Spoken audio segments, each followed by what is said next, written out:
Hello. അപ്പോഴേ ഈ video ഒന്ന് ഞാൻ സ്റ്റോറി ഇട്ടതാണ്. അപ്പോഴാണ് അറിയുന്ന പാൽക്കപ്പയ്ക്ക് ഇത്രയും ഫാൻസ് ഉണ്ടെന്ന്. അപ്പോൾ പിന്നെ അതുണ്ടാക്കാൻ പഠിപ്പിച്ചേരണ്ടേ വേണ്ടേ? പിന്നെ ഈ നാട്ടിലെ ടേസ്റ്റ് കിട്ടൂല എന്ന് പറയുന്നവരോട് ഫ്രോസൺ കപ്പ ആൻഡ് ക്യാൻഡ് തേങ്ങാപ്പാൽ മതി, നല്ല ടേസ്റ്റാണ്.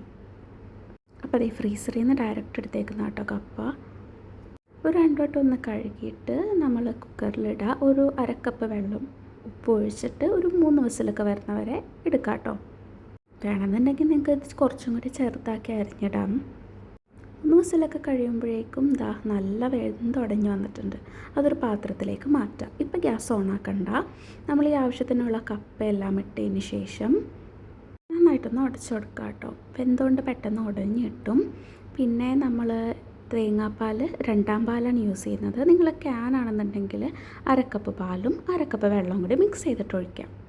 ഇനിയിപ്പോൾ 2ാം പാലും പിന്നെ ആവശ്യത്തിന് വേണമെങ്കിൽ കുറച്ച് ഉപ്പും കൂടി ഇട്ടതിന് ശേഷം നമ്മുടെ മെയിൻ ഇൻഗ്രീഡിയൻറ്റ്, അതായത് കുറച്ച് ചുവന്നുള്ളിയും പിന്നെ നമ്മുടെ കാന്താരിമുളകും വേണമെങ്കിൽ കുറച്ച് പച്ചമുളകും. ഇത് നമുക്ക് ചമ്മന്തിയായിട്ട് എടുക്കാം കേട്ടോ. ഇത് നമ്മുടെ ഉപ്പിലിട്ട കാന്താരിമുളകാണ് കേട്ടോ.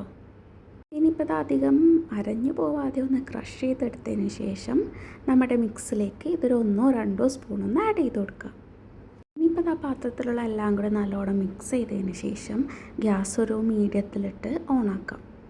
നമ്മളൊന്ന് മൂടി വെച്ചിട്ട് പയ്യെ തിളപ്പിച്ചെടുക്കും. ഇതിൻ്റെ ഇടയ്ക്ക് നമ്മളിത് തുറന്ന് ഒന്ന് ഉടച്ചു കൊടുത്ത് പിന്നെയും അടച്ച് അങ്ങനെ ഒന്ന് നല്ലോണം കുറുകി വരുന്നവരെ ചെയ്ത് കൊടുക്കാം കേട്ടോ. അപ്പോൾ ഇതേ നോക്കി നല്ല ഭംഗിയിൽ നല്ല സോഫ്റ്റായിട്ട് കപ്പയെല്ലാം വെന്ത് നല്ലോണം ഈ തേങ്ങാപ്പാലൊക്കെ പിടിച്ച് വന്നിട്ടുണ്ട്. അപ്പോൾ നമ്മൾ 1ാം പാൽ ഒഴിച്ചു കൊടുക്കാം. ഇല്ലാന്നുണ്ടെങ്കിൽ ഒരു അരക്കപ്പ് ക്യാനിൽ നിന്ന് ഡയറക്റ്റ് പാലൊഴിച്ച് കൊടുക്കാം കേട്ടോ. ഇനിയിപ്പോൾ ഗ്യാസ് ഓഫ് ചെയ്തിട്ട് നല്ലോണം മിക്സ് ചെയ്ത് കൊടുക്കാം കേട്ടോ.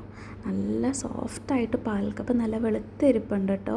ഇനിയിപ്പോൾ നമുക്ക് താളിച്ച് കൊടുക്കാനായിട്ട് ഒരു പാൻ വെച്ചിട്ട് അതിനകത്തേക്ക് നല്ല വെളിച്ചെണ്ണ ഒഴിച്ച് കൊടുക്കുക. പിന്നെ ഇതേ ആവശ്യത്തിന് കടുകിട്ട് വേപ്പിലിട്ട് വറ്റൽമുളക് ഇടുക. അതിന് ശേഷം ചെറുതായിട്ട് അരിഞ്ഞിട്ടുള്ള ചെറിയുള്ളി അരിഞ്ഞു കൊടുക്കുക കേട്ടോ. ഇനി ഈ ചെറിയുള്ളി നല്ലോണം വറുത്ത് വന്നതിന് ശേഷം നമ്മൾ താളിച്ചിട്ട് ഈ പാൽക്കപ്പയുടെ മുകളിലിട്ടേണ്ടല്ല ഭയങ്കര സ്മെല്ലായിരിക്കും. അപ്പം ശരിക്കും നാട്ടിൽ കഴിക്കുന്ന ആ ഒരു ടേസ്റ്റ് തന്നെ കിട്ടും കേട്ടോ.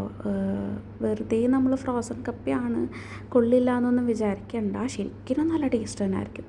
അപ്പോൾ ഇത്തവണ ഞാൻ പാൽക്കപ്പയും ചമ്മന്തിയും കുറച്ച് ബീഫിൻ്റെ എല്ലൊക്കെ കെട്ടിയിട്ടൊരു പിടി പിടിക്കുകയാണ്. അപ്പോൾ എല്ലാവരും ഒന്ന് ട്രൈ ചെയ്ത് നോക്ക്.